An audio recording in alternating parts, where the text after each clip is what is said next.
Bonjotine, bonjotin, bonjour. Aujourd'hui, je vais vous parler de prévention et de sécurité qui, pour moi, sont liés. La prévention, ça fonctionne autour de 4 axes.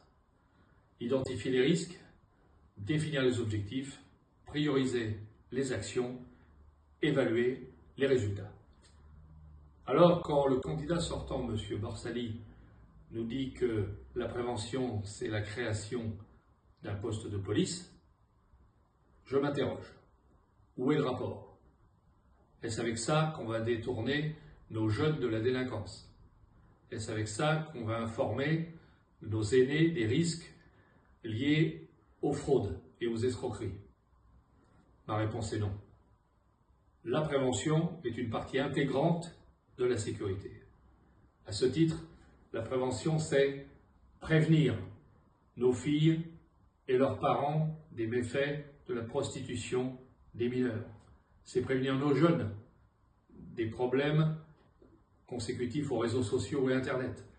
C'est prévenir aussi, plus largement, les jeunes des méfaits du narcotrafic, de leurs effets et de leurs conséquences. C'est aussi prévenir et informer nos aînés de tout ce qui tourne autour des arnaques, de ruses et des démarches à domicile. Ça, c'est la vraie prévention.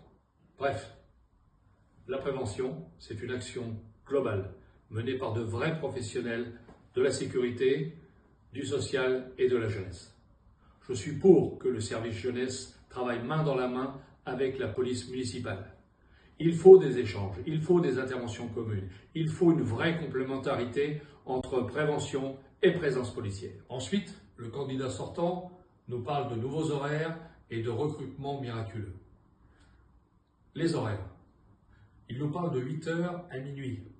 Mais, bonjotin, les horaires de la police municipale jusqu'en 2020, c'était 7h du matin, 2h du matin. Cherchez l'erreur.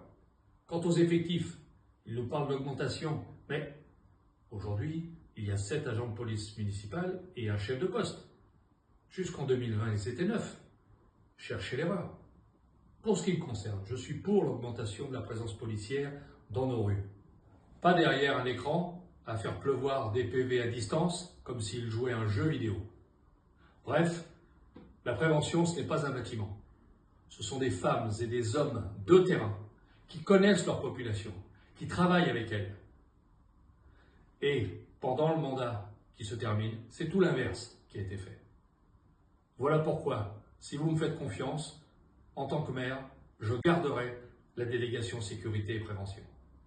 À très bientôt.